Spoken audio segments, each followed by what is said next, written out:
us to think differently. When a new challenge arrives, we adapt. Times of crisis give rise to new solutions. We've been a cornerstone of learning for Victorians since 1912. We were learning then, and we're still learning today.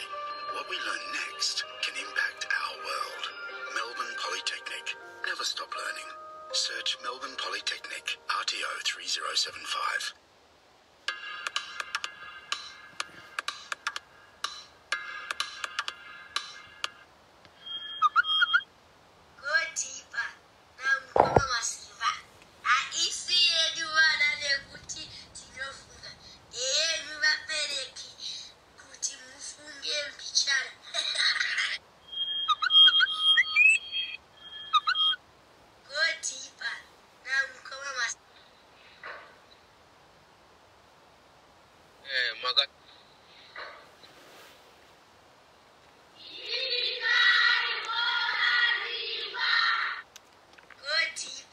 Sorry, my network is good. My network, very sorry.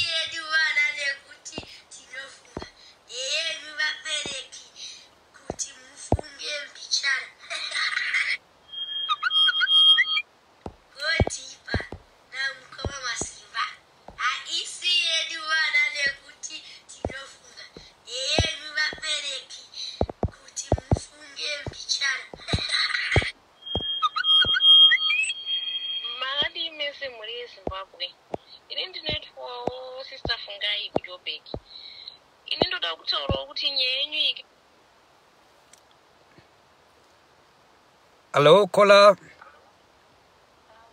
Hello, caller. How are you, caller?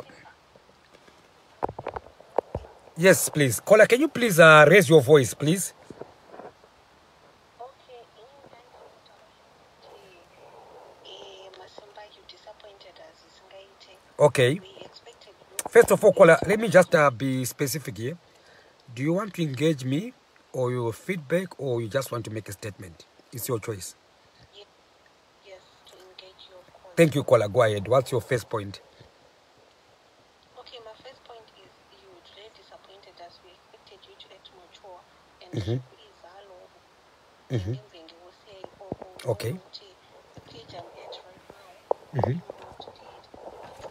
Yep. So, caller, thank you very much. Can you please explain the word mature? Masimba, you are supposed to act mature.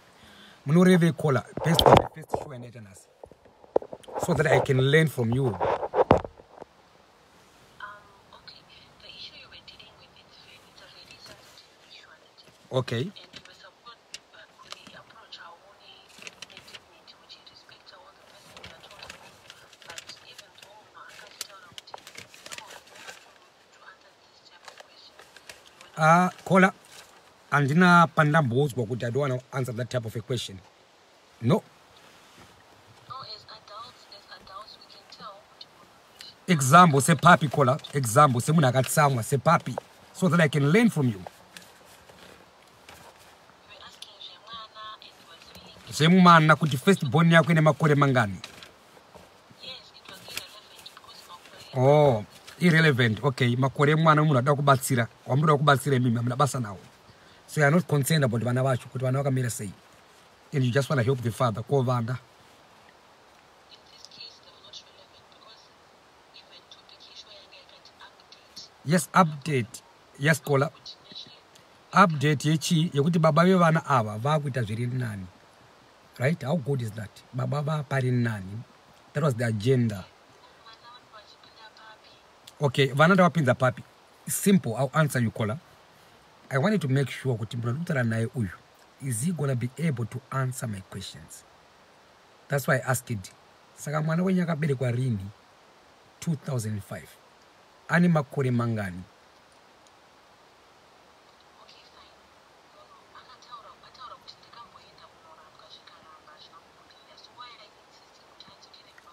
Ndinokumbirawo ndo zvaataura kwete zvaandiratidza kwete zvaakuratidzai. I deal with facts. I deal with facts. No, I'll tell you what, caller. I'll tell you what. Maybe where your anger is, SIS MELLY Diaries. It's a platform. Melani show yaki akazimira ega. Vama ponga vani show yao vakazimira wega. Right? Inakukwana kwana opanatanga nasi. So this is me. So deal with me. Don't blame me. Don't blame the page. Deal with my show. How was this show to you? I don't do the way Melly does things. I don't do the way Maponga does things. But you're saying it was rubbish, but you failed. You're failing to help me to see what rubbish was very papi. Because at the moment, Paparatanga and your caller, what I guess is irrelevant. You can't tell me to is rubbish. So teach me, caller. I'll keep quiet.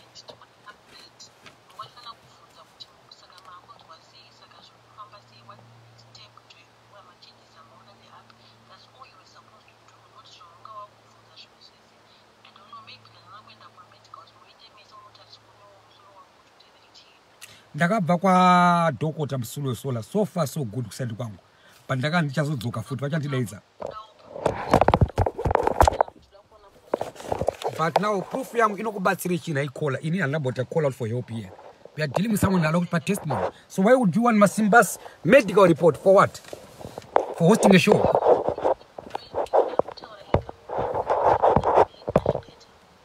Exactly, ndozo ataura iwewe caller.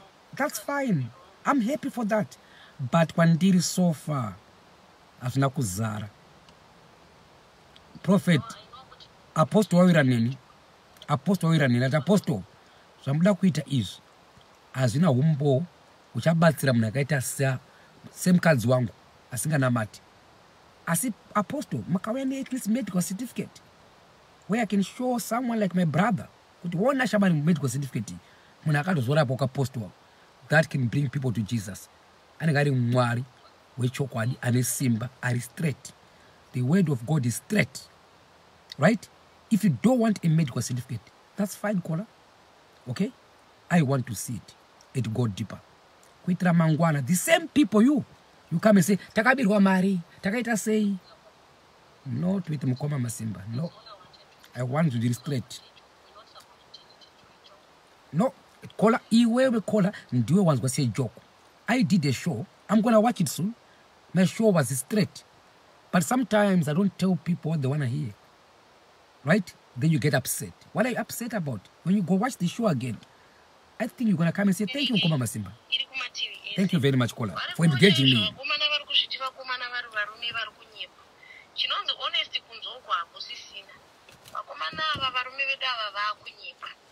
unozongoona munhu akutoshayikwa imuri kuchema tinozona kuti akashata usina kungomudzidza waona pagodipa aiwa vakomana vari kunyepa vamwe vacho unenge uri pachokwadi chepo ngozona aika please understand one thing.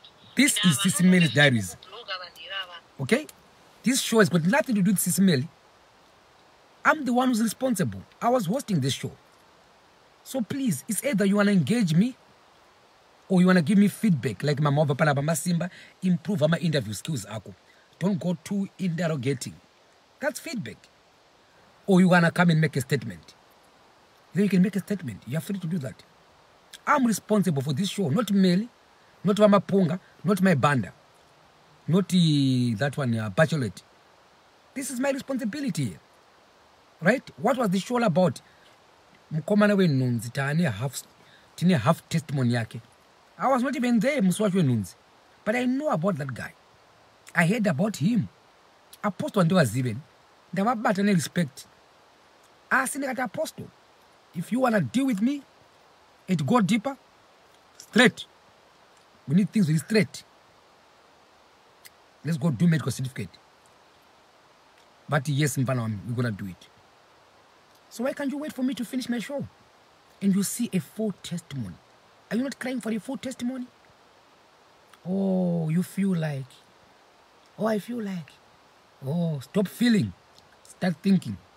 You become a friend. I don't deal with emotions. Logic. Do you know about this guy? Takamona up on YouTube.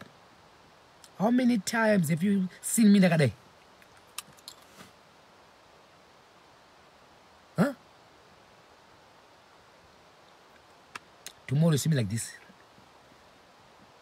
Huh? Just because you know me. What about if it's someone watching me from Zambia? I go like, Rakawewa. Hallelujah, hallelujah. That's one about TV. What do you know about our owner? That's when Go Deeper starts. What do you know about Zwawanzwa? You know nothing about this story. So if you know nothing, let's get the facts. Let's get the facts. Right. That's Go Deeper. Do you know that guy? Uroi. What do you know about Uroi? You're dealing with Mukoma Masimba. If it's my show, I go deeper for sure. It was just part 1. They're gonna come back. Vakapukunyuka apostle ndavaudzati makanditiza. I'll tell the people. Apostle vakaramba kwenda medical report. What does it mean to you? You keep supporting. You keep donating money. Takuudza kuti pakazoramba kuita medical report. I was nabasa medical report. I support. Then you support. I've done my part. How many people are crying today? How do we know the truth? How do we know the truth? Are you not the same people are being attacked? When I start to say, let's go deeper. Masimba, hey, call me now. Let's talk. Teach me. Engage me. Ask me. Or you can make a statement. Up to you. Tomorrow you thank me. Tomorrow you thank me. My name is Mukoma Masimba. When I say let's go deeper, let's all go deeper. I'm challenging you. If you know this guy, call me right now. None of you know this guy. So what? Can I share hope kwa Tilda? Oh, Pameli, no batsirwa one. But share hope kwa Tilda. Can't you see you're putting the same pressure on Melly? Then tomorrow, some people like Olinda, Tatelicious, they will say, yeah, Melly, one of my profit, I can't be married. You know about all these things. What have you done about it? Nonsense. Welcome to Mukoma Masimba. Call me. Let's talk. I'll come down. I'll come down. It's up to you. If you want to ask me questions, I'll answer you. I don't respond. I'll reply you. This show, I planned in 5 minutes. In 5 minutes, Taisia in a homework. You are a passy. But we're going to medical report. Right? You are a pass. Yeah, we are medical report. I'll ask for consent.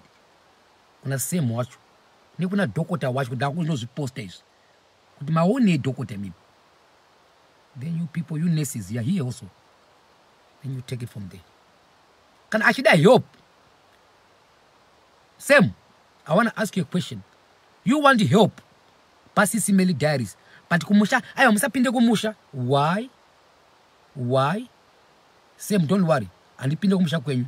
There's a way for me to find someone who will do the You tell me, Mukoma Masimba, Mukoma na unyeke kabaku dara. Or you say, hi, wow, say, Makataka Vijitsu Daro. I won't be surprised. That's why I say, let's go deeper. Rusape. If you come from Rusape, if you come from Makoni, Road de Gunyanga. Pangwas Road de Gunyanga. Road de Gunyanga, Kura Sukutipano. Road de Gunyanga. Inbox me. Do you know this guy? WeNhunzi. Makambens Wanyayo. Makambens Wanyayo. YaNhunzi. Yagas Mutangira kwa Harare. Asida Muzoraka Pakomusha. And I go bond. All right. All right. I said maybe. But how do we answer these things? We have to go deeper. Tomorrow, the same people here, you SIS MELLY, if you are here, the same people, they will laugh at you. Hey, what are you going to do? How are you going to answer? Next time, give me those shows. If you want help here, it go deeper here. Go to a doctor. Okay? Get your medical certificate. Tell us Saramba, Chicharamba Chachu. Chicharamba. Charamba Chi. Right? Chicharamba. That's what I want to know so that I can help you. I want to come up with a solution for you if you are looking for help. Not telling me stories. Tunyaya. Tunyaya. Tunyaya. Not with Mukoma Masimba. No! Here I'll make you straight. Even if you say go to Mbenga, I'll go. By the way, I'm the spokesperson there. I was waiting for a long time. I want to go deeper one day. I'm because I'm a diary dream diary too. I'm a member like you too. If you want to also do shows, like the last caller, Mukoma Masimba, then out to where say you do your shows, caller. Which you put out to where say, I wa $20 over $2 million. Nonsense. Not with me. I don't know you. You don't know me too. So let's get the facts. Then I will help you for sure. Kwitika nyaya. No. Mukoma Masimba makabisa sekuru banda. Why? Takabisa sekuru banda. Pastor FM Radio. Because my testimony out, I got a medical certificate. Yes, I challenged him. I pushed him. Hey! Nonsense. Anyway, I'm a bit calm down. I'm just trying to shape my conversation here. This is my show called Go Deeper. 8 SIS MELLY Diaries. Right? Why did I try to show you? Just because the same people bakuno komenda kunze kumbenge mbengo. Melly, here Melly. You put in the pressure on Melly. Then you say, Melly, I love you. Melly, what is true love? The same people was not here. Vakakusira I came atora muna kunorapa munhu. Vakatotumira kana dziri mari amene papa. I came here today just because I love you, SIS MELLY. I want to have the facts. Kuti nyaya yacho yakamira sei, nyaya yenhunzi. Saka chii chanetsa? Handizive nyaya dzenhunzi. Kodhoka takati kudii? Zvakaramba, chii chakaramba? Show me the paper. Kubonda. Okay. I will send someone kubonda. I can call someone kubonda if you give us permission. They will check the records. Angari attachment doctor wacho. Kanyaya. My brother Sam, I sympathize with you and I want to help you. Okay? But nyaya yako haina kuzara Sam. If you want help, do your homework. Tomorrow you have to wake up from Korobro and you walk to Glenview. Hands are not paid to go to Glenview. Would I help? From Korobro, from Highland to Glenview, no take off the pay to the foot. Did you go get tira? Sam, you have to wake up tomorrow. Unokwira kombi pa Highland. Kombi yoyo, unomubukira para gamu no padara kombi yacho. Njamutaurira izvo. Topa Dr. Shah. If you want help for sure. So that we move together. Those who believe or those who don't. Pane medical certificate yake. Nai Dr. Maonei. Mavanga. Telling me mavanga. Dine vanga rangwiri. Takari polisha vanga ranguchi. Mai wenda kaona ndori mwani nhunzi. What do you know about this car? You know nothing about this car. But I can tell you a story about this car. I can tell you a story about this car here. I can tell you a story about this car. I can even tell you a story about this teeth here. Tedongo akapota accident. Mbadato ofai papo. Tedongo achinisa motikari. Ende zvakaoma. Musikana ngachibvunza. Masimba mazina akaita sei. Sha. Ndidera kanifenda kari kanganwa. Sha. Tedongo shawaindifundisa motikari. Manati mamombi. Mbadato fire papa.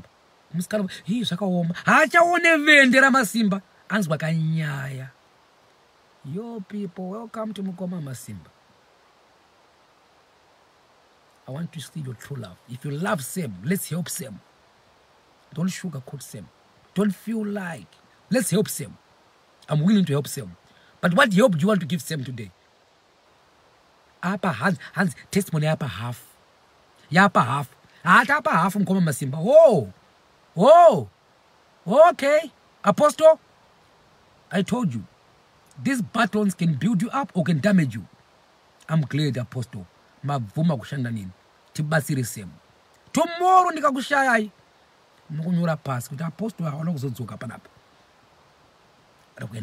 Apostle, not you. Tinowazia. There are some people, Apostle. When they go in a big door, panevalu so. When they have big doors. Not here. As long as Mukoma Masimba up for the pano. Not here. Straight door. What's your problem? It is. Give us your information. Kanyaya. Get upset with myself.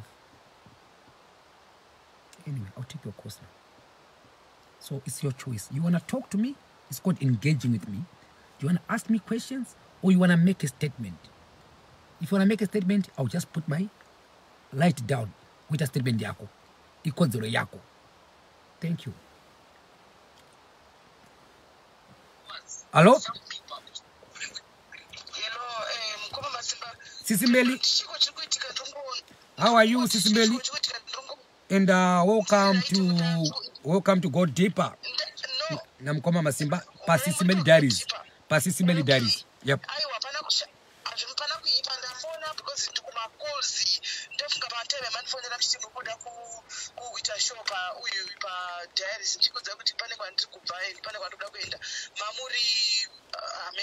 So now left, right and center.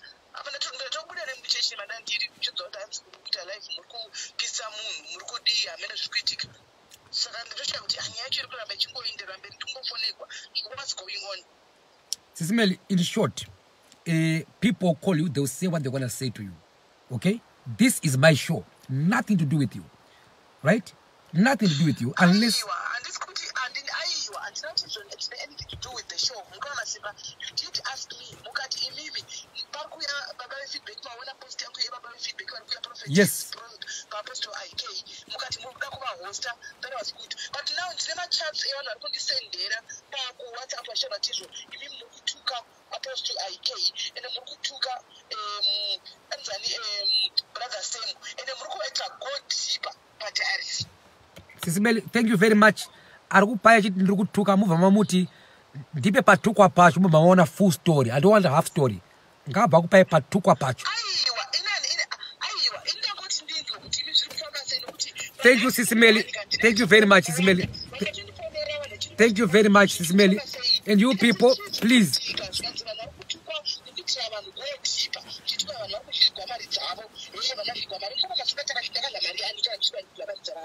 Sis Melly, I think that choose a show you that kukumbira ndi ndakukumbira kuita show iyi.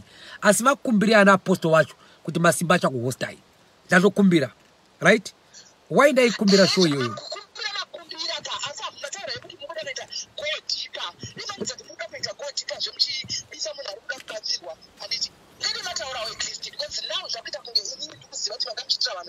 No.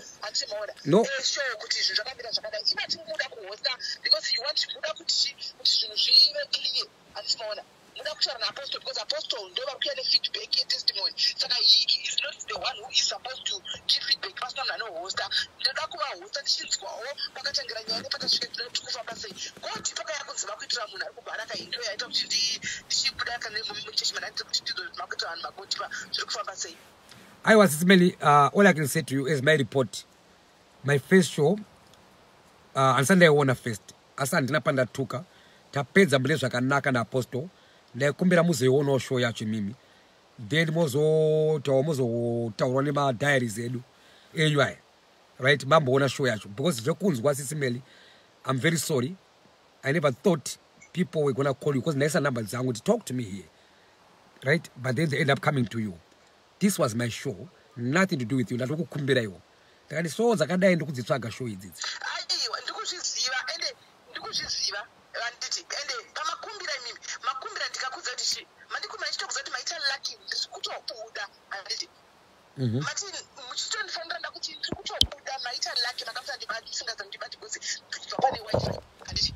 Muchitoti kune noise ku background. Ndikati yes ndine mbro mangu pane batiri kumhanyira pane batiri kuenda anditi. So ndichibva ndangoti alright again kuconnect na prophet IK wacho mutaure navo munge kuti vari comfortable here ndikakuita ihuku apa ndichibva ndatokusiyai ndikarova pasi. Okay, pambazondisiya ipapo. Pambazondisiya ipapo. Buda ndazoenda kuprayer manheru ndikufonerwa ndimo muchicha ikona panhamba yangu imwe 073 ndikufonerwa ikona imwe yasara kumba ndisingazive kuti now what's going on. Saka ndati ndidzo kuti kwako zviri kufambisa sei zviri kufamba sei. Sis Melly, I'm very sorry. I think pamazofonerwa pacho. Pamazondisiya ndina apostle pa phone pa tichi prepare show. Now was an apostle, I go deeper. I also like to go deeper. That let's go and do go deeper. But ndaita mune zvakanaka. But I'm told my video achaka delete. Tawira na fixer yes kuti chata go deeper nemi. Saka munawo maita nawo pa show. Ndaita nawo pa show. Ndaita nawo go deeper 3 tese na apostle. 3 tese. Saka mapedza enyuka. Tapedza but nakumbotora makozi because first call up your feedback ne vanhu. So that when I come to you chikupa report yangu. Mozeta review. Saka muri pa live izozvi. Ndipa live izozvi. Sorry. Saka muri kundiputsa pa live. Amuna kuti muchataura kuti muri pa live Mukoma Masimba. Aiwa Sis Melly, vari kufona vacho vari pano zvakare. Toda zvinhu zvakazara ka. I'm showing these people muri kukomplaina. Deal with me for now. Munhu ari kuchechu. Delay neni.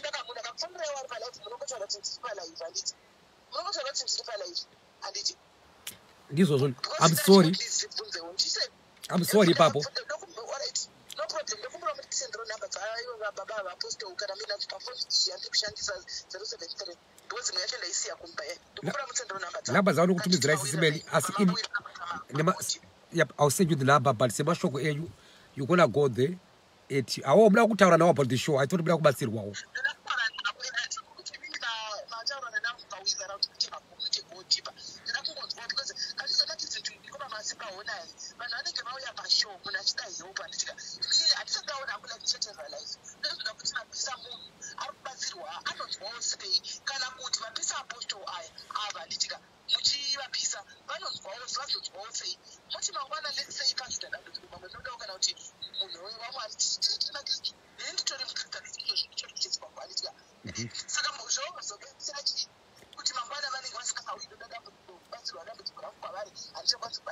Because there are people, I think I'm always talk. I'm telling you, I'm friends, and they were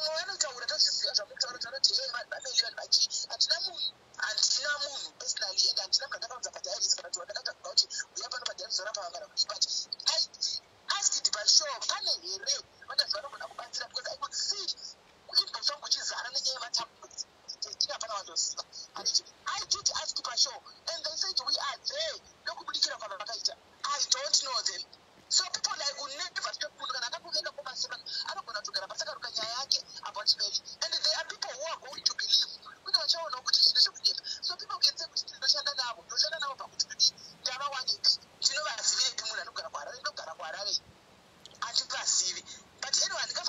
anyone just do what is best. But I think it's going to now. As much as we want when it was going to good place, who try by all means to look for an emblem, who you got to share up, they'll come with another emblem, they'll come with another emblem. So the other stage, their aim is to destroy me in that page. So if I'm going to listen to what every is saying, then I might as well go down now. I'm not going to give them that satisfaction. I don't even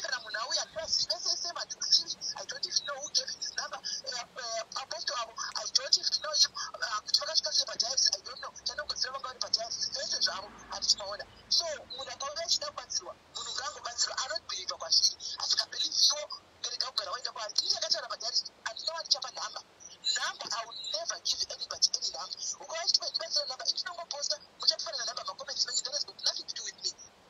Sisi Melly ini ndo kumbiro pali zvinandika. Ino kumbiro Sisi Melly andika namba nakutumira ya apostle. Vabate ya apostle vachakupa feedback yawo. Ndo yakakosha. Ndokuti ndo ana same, right? Apostle so far taronga pa show yoyo ndinayo pana ndakaiseva. Show yetu taronga kuti same takubonotsvaga ma medical reports. Kata mboenda kuona doctor first. Saka show yangu na apostle IK is ongoing. Ichaenderera pano pa diaries. Sekuti azatidi maprofit aiwa kana machigona kubatsira ngauya abatsire ndinomuhosta ini kana chinga ada. I'm here for those shows. Yeah, arura kubatsirwa nara kubatsira wacho kana chingwa anditi Mukoma Masimba uyai. I would definitely, my hand is up. Kuti tibatsirane iyo ndo madama shows. You know why? Tizive kuti munhu abatsirwa zveshuwa here tiende forward. Kana zvaramba. Toti zvaramba. Because atingakate ma shows emapostori ada kubatsira. I'm here for that. Ngavawe mapostori Sisi Melly ndine nguva yacho. Mukoma Masimba host them. Kana ndava hosta ndinovabvunza ndichavabvunza nokuti inini chasa ndine inonzi responsibility. Saka mapostori Sisi Melly pa diaries ndinokumbira ngauye ana madzibaba ngavauye vatibatsire pano, but inini hangu I can host them. Imimi mati amukwanise makazvistopa. Inini I can do those shows and I love them. Because ndoda Mwari.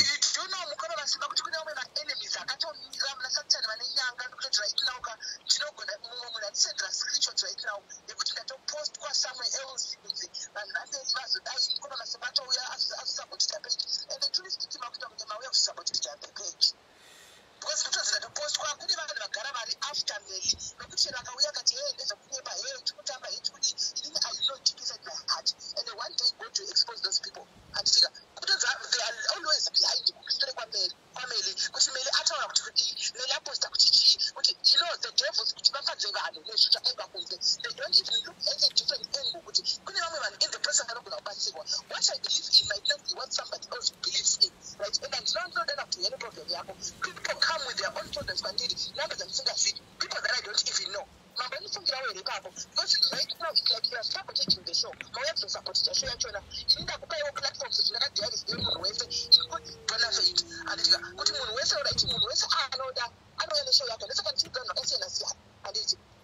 ndawe show yangu Sis Melly. No, ndawe show yangu inoti PCA because it is very sensitive. But Sis Melly, like I 2-3 shows like a penza yangu ya post to IKE. Aiwa and no ndenda taiwa. What do people think? Tilipa stage 1. Tienda pa stage 2 after doctors. Right? Tones go to doctor to kudi. But you do know at least kuziramba kana mtaka influence ma doctors and what but you know what the monitors as bana chuta kwese azoenda kupi kwese kwari kuzakafamba ngasamba ndoka doctor. Zvinangobvunzwa patiuta zvakangobvunzwa hapana kubvunzwa kuti tipoka na medical report yacho. Ndosaka ndazvibvunza pana pa inini. Because zvakasarira kwatiuta uko zvakasarira izvo. Those are important questions. Inini hangu da kupedza project yangu ya Apostle IK. Then after that people will say go. Truly speaking, as much as you munenge muri right, but maita zvisabotage abasama Mukoma Masimba. Right, what are you going to say right now? Because my enemies, my devils have already posted me on their pages. Kuchaga my viewers, my number, my love, never likes. Ndinongoti vada kuposta na pote yangu itai kuti Mukoma Masimba vanga vari pa page ra Sis Melly. This is not Sis Melly. Mukoma Masimba was here. Right? No, but no one's not talking about any young and sure I play with comments section. And the time never celebrities that one I told you. And the time they never celebrities. And when they post up there, my enemies Zangaka Mirira, and I got a million place because they are after Melly. They want to see, they want to destroy Melly. And that's what they don't applaud. And parents come up with one moon, but I talk about one moon. I will know that it's supposed to be. You don't know about one moon. Paka mutipeta chimwe chinhu chinenge chisikika pasina kubvunza one on one. They quickly jump to run kuti adla mari dzavanhu wazoba wazoitotokolekta mari wavidza maprofit ake wazodai ari that evil zokutofamba chitogana nevanhu vanoramba kuti uyai kuno kushotile mari dzavanhu chiri evil kusvika zvakadaro. Sis Melly. Okay. Kuchita mashows emahara muchibira vanhu. Do you know kuti I've got a family, Mukoma Masimba, I've got a husband and a family. But sometimes I lose track and it's show because it's my passion because but now right now my sabotage. Sis Melly, I want to say to you, Sis Melly. Let me say, Sis Melly, I want to say to you, Sis Melly, number one, yes, at the moment, because it's show number one. Some people want a picture of sabotage. But in good news, I want a message right now about Apostle IK. Tulikwenda kwa Dokota Mangwana. Takwenda pa stage 2. Kumbiro mimi Sis Melly, simulidzwe page, Nema Diaries. Ndingo page project yangu. Mangwana, vanyora message up. Vakwenda kwa Dokota Mangwana. Mukoma same. Ndi page project yangu. Ndio enda yangu. Kanalazi ndiende. Because hapa stage 2 now. Loading, stage 2 loading. Anyway, I'm sorry. For now, I'm sorry, but I hope Mangwana to even vavenga vacho chata clear kuti no. I project ya Masimba yange yatumbonza alichazvide pa diaries. Masimba no, hapana chakaipa adakubatsirwa. Nyaya yacho kana yakatwasanuka cheta hapana problem. I'm just pushing for the real facts. To kuti diaries. Takada kustopa vanobatsira vanokwanwa nenhamo mudzimbomo. Asini nangufa now. Rekani mpeta project yangu ya Apostle IK. Then after that, kana kuna wanakubatsira toti endamona ma videos on IK first. If they want to continue with me, tobatsira na pa chena. See for now, Sis Melly, I'm sorry. I know muri pa church chitezve muri tobatana ndokubatai mambona ma video takutumira namba ya Apostle IK vafonerei vanokupewa feedback yawo. Totangere papa. Yeah, because I think right now next time charap zangu vankutsvake mapage pacho kana indisipo page rongovharwa zvaro mirakadaro because nobody knows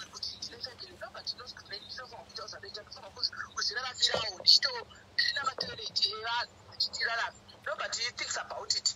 So inenge chititi ayakomodetane iche page rekuti munhu wese ane chaanoda kutaura chaanogonawo kuita uye wadi anoimba achidi pane choma achisapanda naye pana pachipromota. Nobody ever complained about that. Pauya vava vanoti vanorapawo alright fine paita macomplaints nama-address futi kuti vanhu vaona kuti have got nothing to do with it. Pauyazve vanoita zvavanoita everyone vanototoitawo ma-motivational speakings dai muite page levanhu page ndere munhu wese imauyawo bati ndoda kuhosta tikati no hapana chakaipawo semunhu ari kuda kuhostawo munhu but now this is turning the wrong way kushaya kuti takaita sei but anyway it's fine zvina basi. Thank you Simeli. Namba ndakutumira namba za apostle kwandiri kungo kuti ne message kuti takwenda kwa dokota and I will let you know then daenda kwasa kungopedza chete project yangu iyi yokuti sema abatsirikane mune zvakanaka ndingafara chaizvo. Thank you Simeli, and always remember my words. I'm sorry Mzazi. For now I'm sorry. You people stop calling Melly guys. Deal with me can for now. Wakomana, where's Makuita manje? Anyway, any calls for now, I'll take calls, 2 or 3 calls, then to pensa. Feedback. Any calls from Mukoma Masimba? La. Okay, thank you very much. This is a call coming in from UK. Hello, caller. Hey, hello. Magadi Mukoma wangu. Yeah, ndinini ndiripo. That's good Mukoma. Muda kuita Magadi Mukoma wangu. Yeah, inini mona ndiri munhu ari fair and anokurudzira zvinhu zvese. Ndinotenda Mukoma. But imimi Mukoma Masimba, why all of a sudden mese vanhu mazongotanga kuya page SIS MELLY ivo vanga vachizvisira zvinhu zvavo pasimple zviri basic zvisinganetsi vanhu munhu wese anga achiuya achibva akafara and now there's this confusion. So inini hangu take yangu ka ndekuti imimi now with the link yakaitika last week yaKetina, I don't know whether you guys you are working kuti mutore vanhu here from SIS MELLY or to pull people kana kuti hamuna ma-audience. I don't understand, but for me last week pakakanganisika zvaKetina and now there's you again. What's your problem? Mukoma, thank you very much. That's a very good question. Number one, I don't have a problem, my brother. I should be asking you, Mukoma, imimi confusion, and you want to confusion. What's confusing you? Because SIS MELLY no needs. You know, we don't want no needs. Okay. Confusion. Just look at it. But Baba said, I had to miss some comments here. But it's all those things that we didn't want. That is not politics. That is not Wakawanda. It was just simple stuff. So, and now you are upsetting Mukoma, so many people. Remember, ndikutaura nchiti show yangu yangene agenda ye show yangu di apostle IK bari kuti vakomana ndine good. No, it's why didn't you do it at your own page? This is what we're gonna tell SIS MELLY. Some of you guys, you're already established people. Why don't you do it? That's a very good question, Mukoma. Remember, I'm just like you two here. I'm also a member like you two. Nagango kumbiro. No, but I'm a member. But in a controversy, is necessary what you do in the SIS MELLY. Can I need a controversy? I go to my own place. Don't know what yes, in a controversy.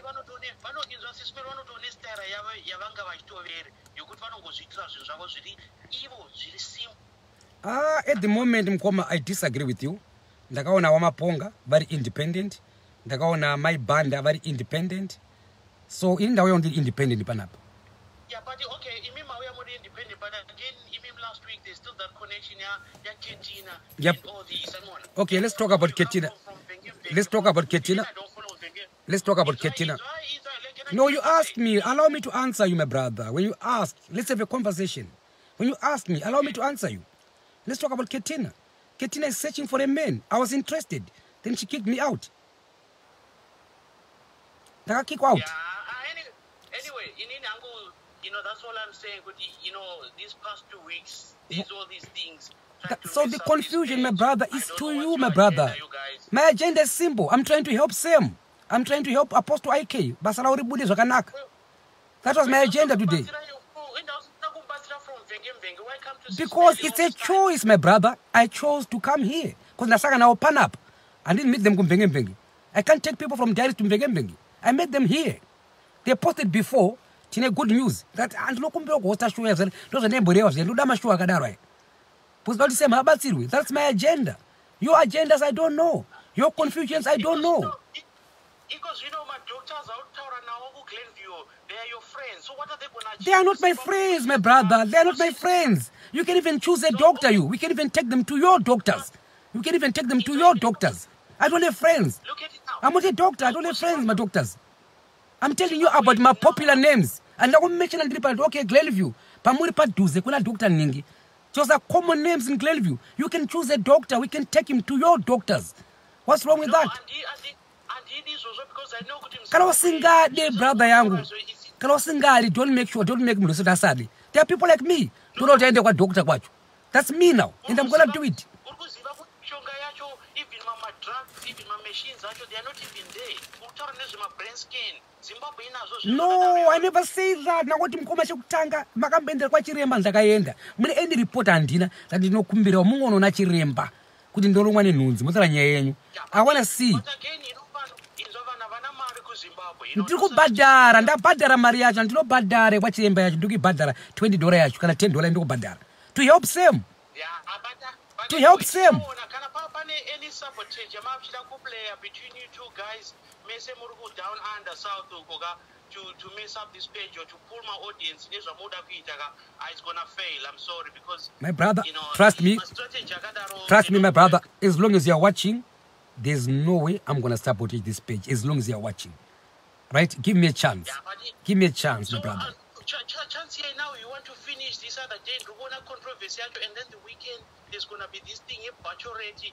You don't tender some sort of food. Is it that way that we pay just made for good things?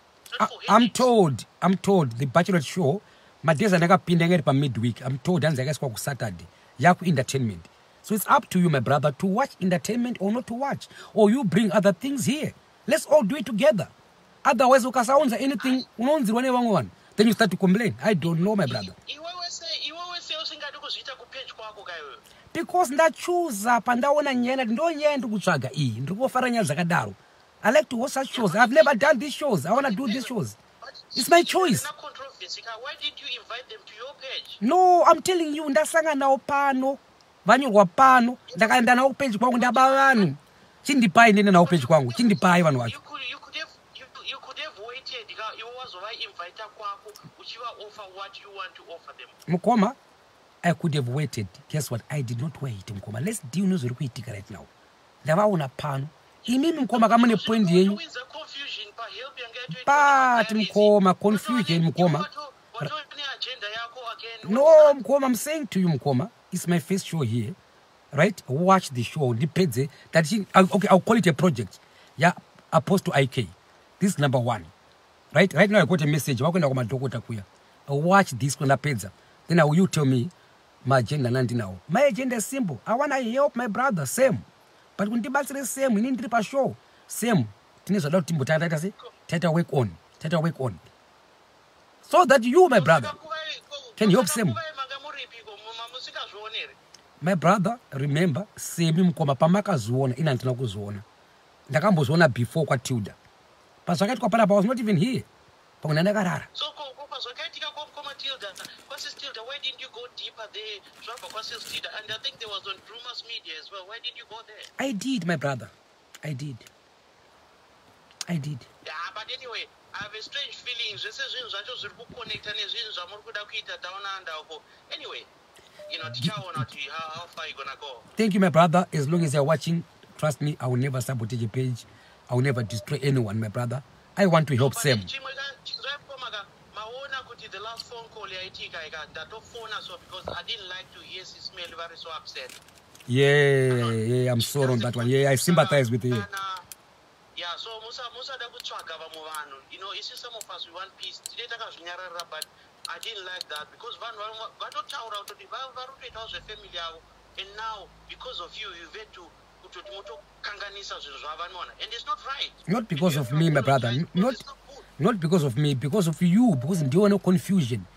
Don't blame me. Don't blame me.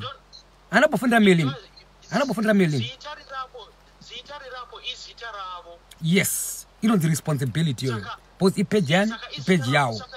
has to know exactly. Then I explained to her what's going on. I explained my part. Because you're messing up identity. Apana mess up. I never messed up. Where did I mess up, my brother? Let's talk men to men. Where did I mess up? No, Charles. You know, Shama, even last time all this stuff, kumvenge is fine. I don't go there. Thank you. I don't seek that kind of Yep. controversy. Yep. But kuno kupedza sisi vamwe tatichiita zvinhu zvedu tangozinyarara vanhu vakapfava vachiita zvavanoda but izvi zvimwe zvatakunzwa izvi I don't know. I want to ask you a question, my brother. But the way I upset us is made into US. I want to ask you a question, my brother. You are lying to me. You are lying to me. That's a lie. Last week, SIS MELLY was under fire. Wait. It's my turn to ask you. I'm saying to you, you the caller, you are lying to me. MELLY was under fire last week. MELLY. I did a role to step up and say, you SIS MELLY, let me do this show, please. Because I love it. I want to deal with that story. What have you done? My brother, let's go deeper now. Let's go deeper. Who loves MELLY? You, you need to stand up that I want to host this show. Who loves MELLY? Let's talk. Let's talk. Let's go deeper. Yep. Let's go deeper, you and me now. You and me. Let's look at your actions. Your actions, and everything is quiet. Nothing is quiet here. I'm coming from Bengen. MELLY is under fire. No, Linda. No, Loveness. Right? I'll give you the names. I'll give you the names. I'll challenge you right now. I'll give you facts. Olinda is making noise. Loveness is making noise. Right? MELLY zema profita. Pakabana profita palapa. Pango posto that in deep show at you and because I love you, SIS MELLY. I want to deal with that show. You step aside. Right? That's why you didn't drove Vaikoko. So you don't know anything. If you don't know, you don't know. Right? Just because I also want to snow, does it mean I'm going to snow? Because I'm not going to MELLY under attack, does it not mean just because I'm not going to MELLY under attack, does it mean MELLY was not under attack? Does it mean Diaries was not under attack? This page was under attack. That's what I'm telling you. That's where I'm coming from. That's where I'm coming from. Why would you piece off? This page was under attack. That's where I'm coming from. Mukoma, you know why I'm also doing this? Because my pana but now let's talk now. My brother, I'm coming from outside.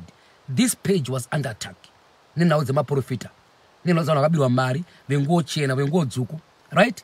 Then these people, you were all confused. Let us say, Papa, it's lucky. Pana apostle that I want to do those shows under my name. So that those people outside, people like Olinda, Loveness, I would say, she didn't say much. Well done, my sister Loveness. Olinda, you Olinda Chapel, Tatelicious. This is Masimba show. It's SIS MELLY. Deal with Masimba. Because that testimony is very true. So that this page can continue. My brother, I'm telling you what's outside, where I'm coming from. I'm here to fight for this page as well. All right, my diaries, leave the profit. I'm taking a big risk because I love this page.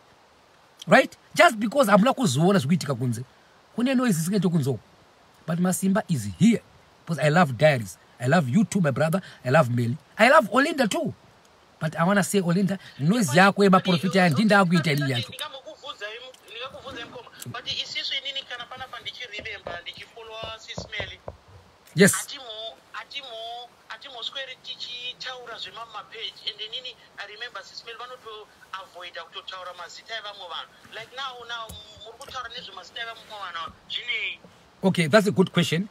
There's SIS MELLY, there's Mukoma Masimba, there's Wama Ponga, there's Ketina or Kitty, right? Those are all different people. Learn one thing. This is just a platform. Different presenters, different shows. You have to learn that, my brother. What I say is Masimba, not MELLY. Okay? I'm the one who's responsible. Right? Because MELLY say, I don't know, I'm a church right now. She doesn't know what's going on right now. Can you see? She does not even know what was happening. That to answer some of those people. Could I work? Isho yani. Younger show yani. Younger show ya Masimba. Yay, yama profita. When you write, could you marry? Make sure you put Masimba Rujamal Zema profit. I like to see that. Then I'll make them straight. Then we continue Chibatsirana Panap. I think I'll stop him a profit of Yapanap. I think I'll stop one. I don't know Basirwa. But Panakusa host my shows at you. If you can do it better, take it that show, my brother. We can't stop that. We cannot stop help. We can always come up with a solution. kana pane challenge yakunzi tiri kubirwa mari, let's deal with it. That's why I said let's do the facts. Medical report number 1 to confirm kuti urwere huripo apa. Those are important, so that mangwana tinitane matestimonies edakazara takamhanya kupiwa testimony tisina medical report panapa. Page inodona page yenyu kuti makata zokunyepa panapa, because you don't know about that guy.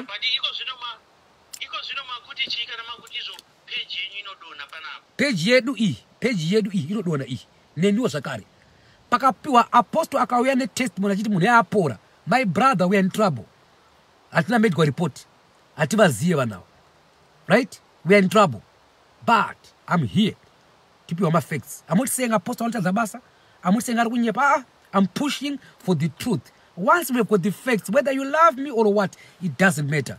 The fact speaks. That's why I'm here. Yeah, but I thought you could use already. Oh, vanongwapindurwa my brother. Vapedza kupindurwa my brother. Guess what? Apostle vangu apostle. Sisi Melly lakuya ne good news munhu yandiri kumbatsira. Can you stop that? Like Sisi Melly what? Hatikwanisi kudaro. Takudzvanyira apostle. Hazvina kunaka. Ndiye akuya ne good news dzake. Let's listen to the news and let's push it. Let's get the true facts. That becomes diaries. You see, imagine. Anyway, Okay, my brother, before you go, just to answer your confusion part. Your confusion part, wangona Masimba. Right? Auna kuterera show yangu. Antina kutuka apostle, tafamba testimony zvakanaka. Sakati apostle, we need to go deeper. Akati, let's go deeper mpana wani. Okay? That's number 1. Number 2, apostle uyu akauya chita testimony yake panapa ega. Asina ari kumuhosta panapa. My brother, this page, our page will be under attack. Kunzi vanhu wavo ari kuzisetera penalty, say asina kuhostwa. Thank God. Nasina ndakatomukawo zvangu. Give me chance, my brother. Give me chance. Tomorrow you call me and say mpana ndakambokutaurira or mpana you were right. Time will tell. Today is too early. Don't forget to watch part 2 here. Tindani medical report. If you want to help a medical report with your other doctors, help us. Doctor diaries kwache kuko. Now nominate nini. You can also come up with a list of my doctor. Glenview, Cobra, Mfakosi, or Marimba. I would appreciate that. No paari same isos. No paari. At the moment. Thank you, my brother. Hello, caller. Hello? Ndiripo makadiwo vanzvadzi manga muchiterera muda kutaura neni here, muda kundipawo feedback here, muda kundibvunza, muda kupa statement.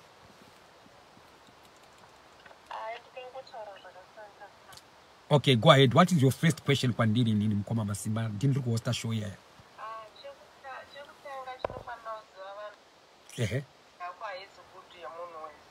Okay.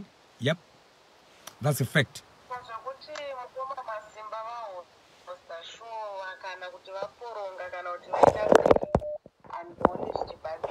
Okay.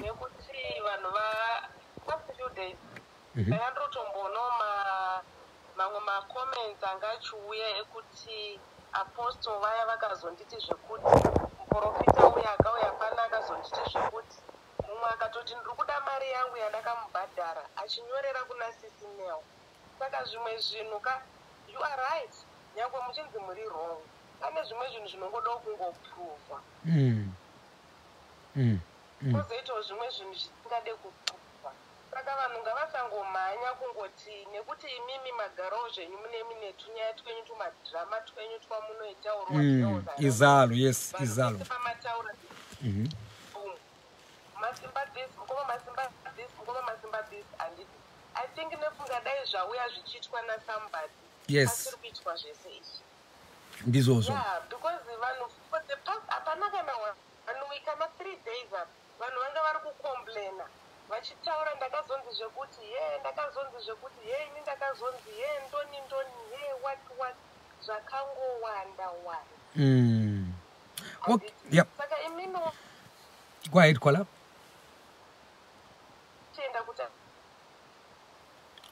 Okay, I think another phone and my private number. Sorry, WhatsApp. Guys, later try to WhatsApp, guys. Don't disturb my calls. Go ahead, caller. Go ahead. yangu handiti aishoreki handiti. Saka pfungwa yenyu iyoyo kana apostle vari kuida, you must go ahead. Kana apostle vairamba, it's fine. That's fine. So far, so good. So far, so good.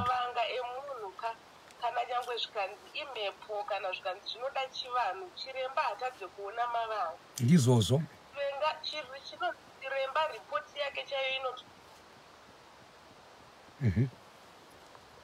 Hello, caller.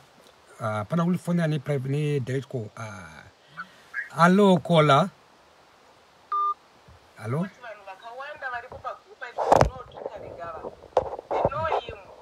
Yes.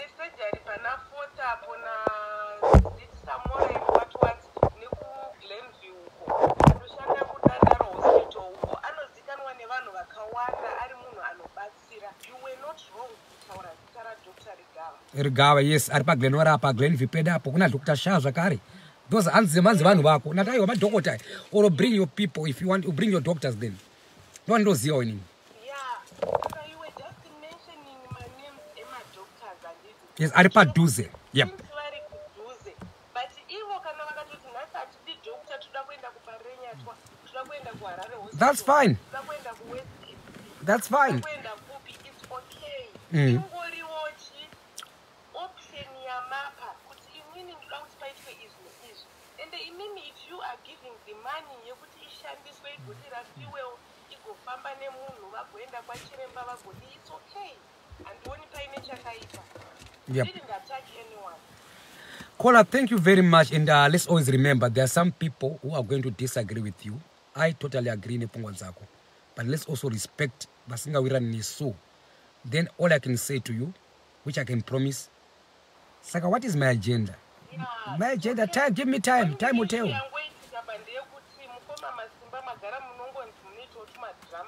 Yes.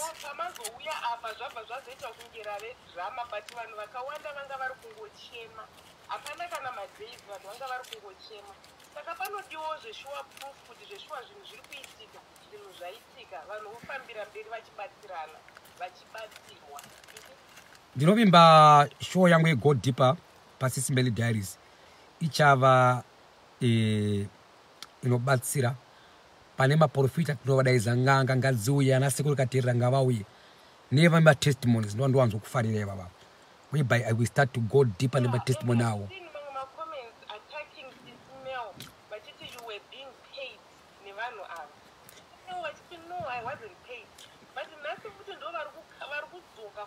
Caller, can you repeat it, Papa? Caller, can you repeat it, Papa? Repeat that point again. Someone angajiba pananza anza kuna zakadaro. I have seen my comments akawandisa angachi achibesha SIS MELLY saying you are being paid kuti vanhu vauye pa platform yenyu ava. Mumwe akabati SIS MELLY I need my money. Mumwe akati SIS MELLY page renyu rakufa. Why are you bringing these people? Why are you doing this? You are being paid and this. Yes. Saka vanhu vari kuda zvipi? Then caller, guess what? Zvakadaroka mela ba poster. Vauya ve testimony vaya. Vachazvitaurira vega. Zakati hey, ndinokumbira kutaurawo navo. Number 1 kuseri. Tita agree first. Since iri testimony ada kwa hostawo wabva wabvuma. Zakati apostle inini ndiri independent. Uye handina ruvengo nemi asi ndida kubatsira kusumudzira chiprofita chenyu.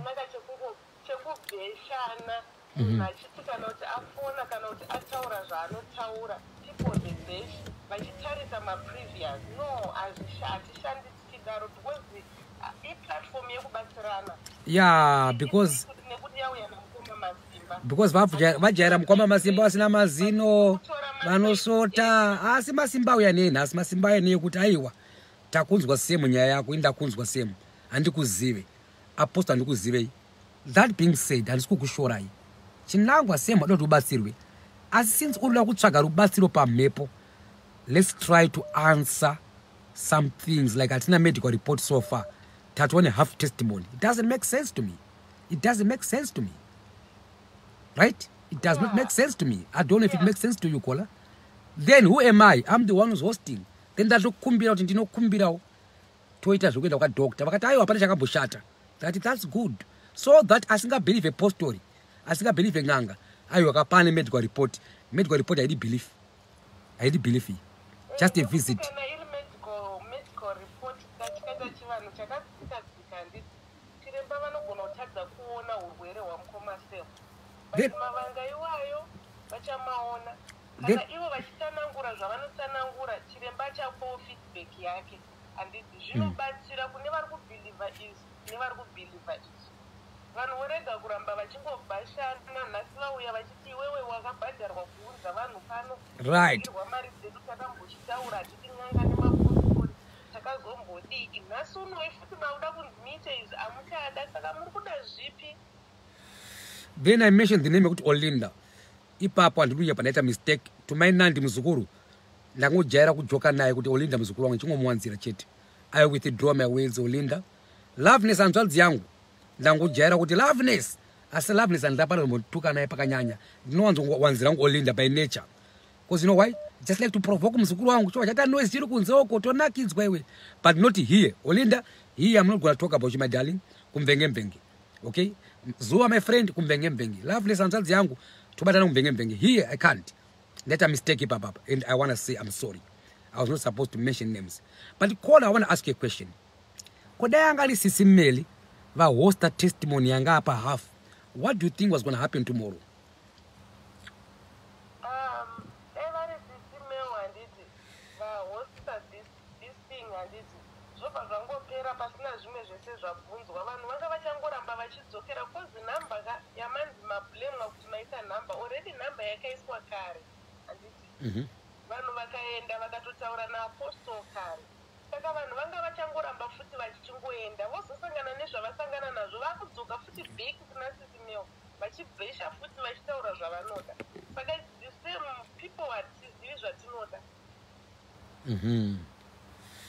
Kola, I think dai MELLY anga hosta show iyi, dai anga MELLY hosta show iyi hakuna kwatiri apa, it's only kuti imimi ndimauya mukahosta nenyaya dzamunoita mafanizi enyu whatever, saka vanhu vabva vatongotora as if imimi you are up to something. Then panaita mistake I think pana kola tazi kwa Masimba improve pama interview skills enyu, musanye kubva maita too harsh, too arrogant. Try to be friendly. Ipapa I have to work on that one. Anchajairawo nebasa mukanipa chance nodzidzirawo kudaro.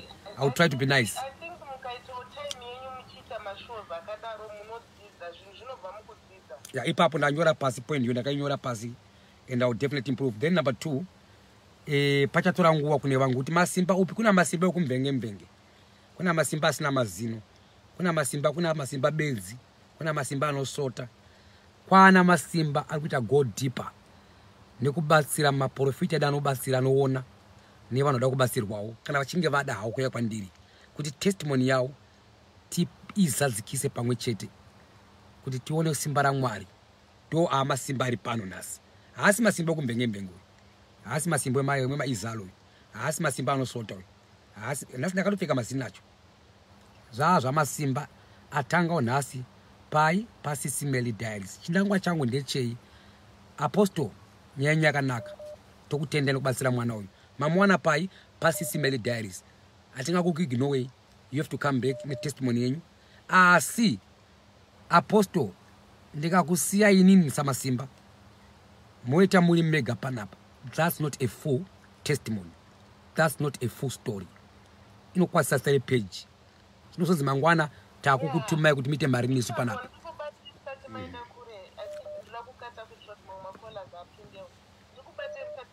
I remember pane mamwe matestimonies akauya futi zvikanzi matestimonies aya azouya sei nevamwe vanhu.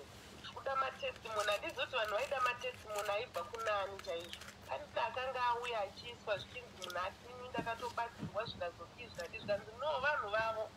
All right, caller, look at this now. Look at my idea. My idea is simple. Whoever ari diaries ane testimony yake, taura na prophet wako, taura na nganga yako, I'm willing to host you. Mushare testimony yenyu. I will ask you questions. Kuti testimony yenyu ibude. Hapana chakaboshata pakupembedza zita raMwari, pakupembedza mudzimi yedu yemanganga, manjuzi awo. I'm willing to host you those people. Right? Zvinorwadza sei kuti wabatsira munhu toanyima mukana wekutaura vanhu vacho vabatsirwa. Aiwa, uyai titaure nyaya dzenyu panapa. Inini as long as I'm here, I'll host you. Akabatsirwa neakabatsira wacho. But I'll ask you questions. We go deeper together.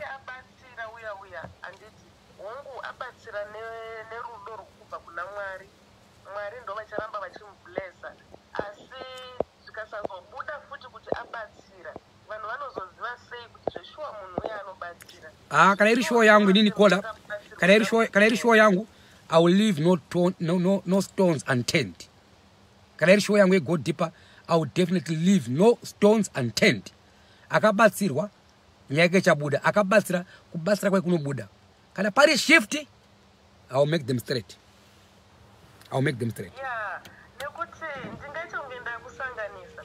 Tinoda kutaurira machokwadi. Kutaurira zvekuti nekuti munodai.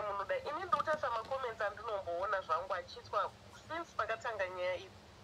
Pane pandakatomboonao munhu akamboisa that thing akauya apostle namadzibaba vai.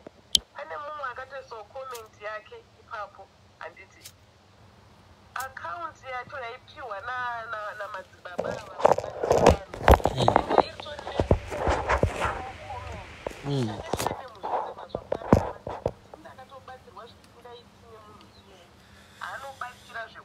ukaona comment iyoyo kola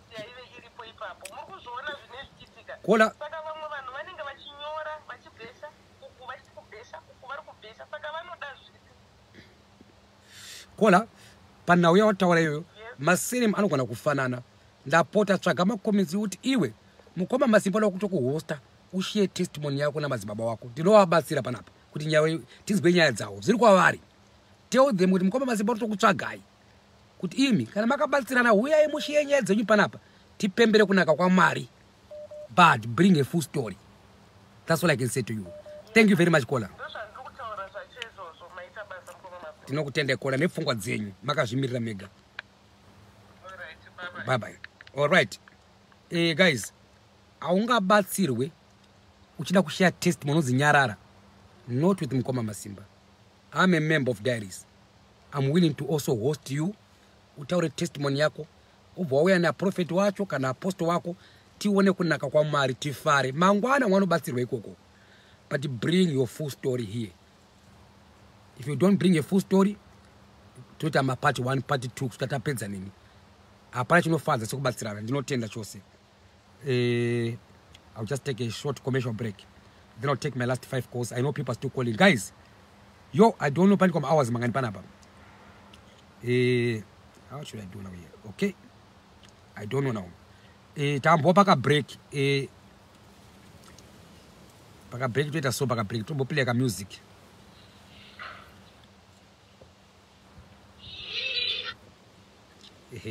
Just a short break, my callers, please. Vana vangu kanitira audio. Vana vangu. Anti DP sign Mukoma Masimba.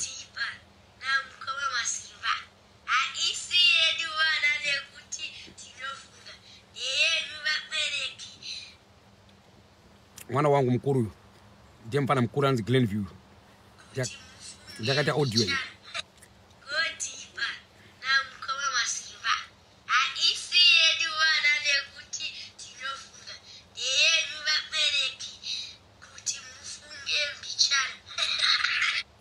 Glenview. Magadi mese muri Zimbabwe. Ini ndinoitwa sister Fungai kuJoburg. Ini ndoda kutaura kuti nyaya yenyu ikai iri kumativi ese. Vari kuchaizva vakomana vari kuzviti vakomana vari varume vari kunyepa. Chinonzi honest kunzoko hakusisina. Vakomana ava varume vedu ava vakunyepa. Unozongoona munhu akutoshayikwa. Muri kuchema tunozoona kuti akashata usina kungomudzidza waona pagodhipa. Aiwa vakomana vari kunyepa.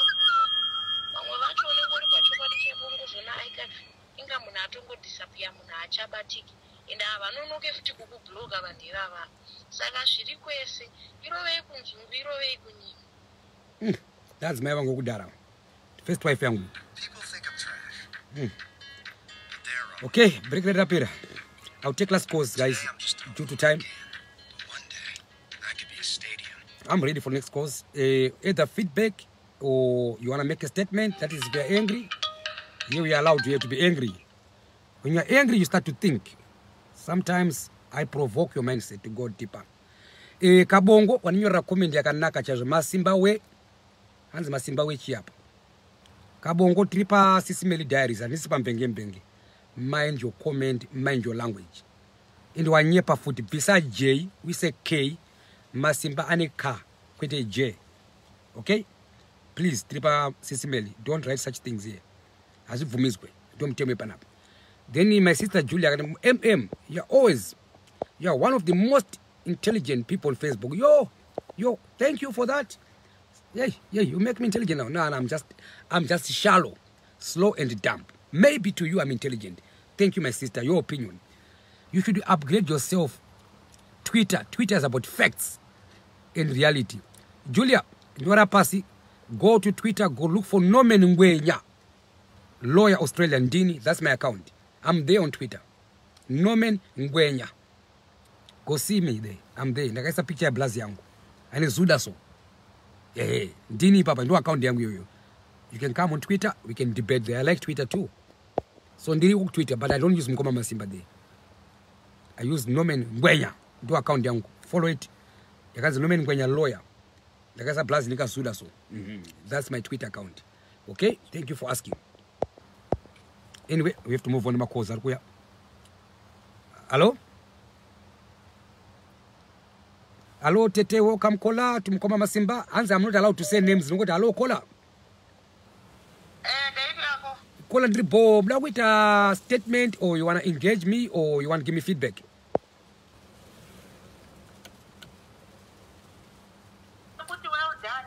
Well done, Masimba. Oh, caller, thank you. Why Madaro, caller?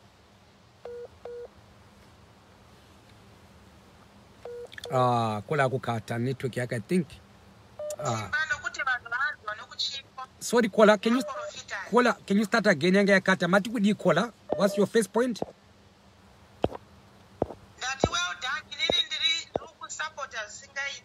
Why Madaro caller? Last week online prayers on Facebook. So that you follow. The pastor professor is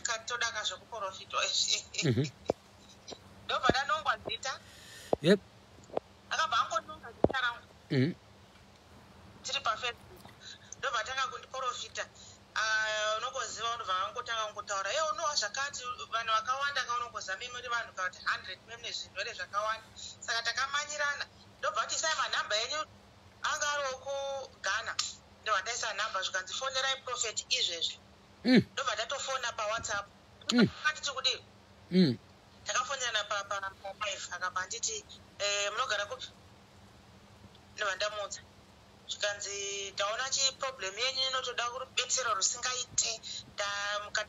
problem testimony pa Facebook account and for sure my testimony angari saka zvikanzi kuda kuti mupore mangwana makuseni mukanditumira mari kuda 300 pounds right now.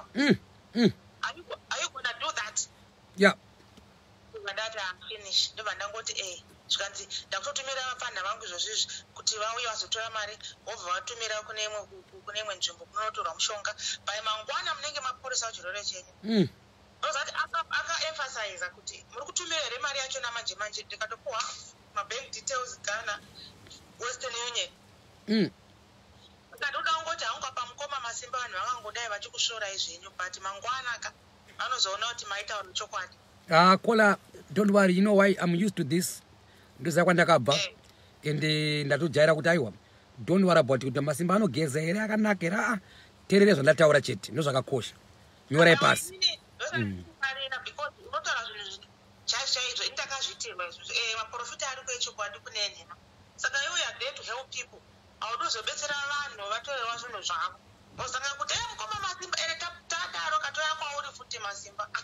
I know, Kola. I'm talking from experience. I also grew up in Bench Profita foot, right? I also grew up in that family, so I understand what I'm talking about on my limited knowledge. Then Kola iwewe, kana one medical problem, mangwana enda kwa doctor, okay? That's number one. Kana one any medical problem enda kwa doctor, okay? Then caller number 2, you have to understand, ask yourself, what is a prophet? If you don't know, you have to research. Don't just rush. I'm also inviting you on Sundays, SIS MELLY diaries, Tinava Maponga. Manukasa ku answer those questions. He's a former pastor. Please follow his shows. What is a prophet? Pagans, who is a prophet? Example, Pagans Vama Gaya. Pa who wapinda. But what is a prophet today? Kept on jamuka koma Gaya, kwada malizao. Ameno wakatengiswa mastenda, ameno ya zaitike koko. But when I told them kuti akuna zvakadaro, vakandituka. Right? Because I focus on who is the prophet. Magaya. But what is a prophet? Saka tinogumira pa who. Go deeper and pa what. Pa what. Some people are saying, what I page Melly? Who killed Melly's page? Mukoma Masimba. What is killing the page? Pa what have happened? Some Masimba pa level. What? Okay, Kola?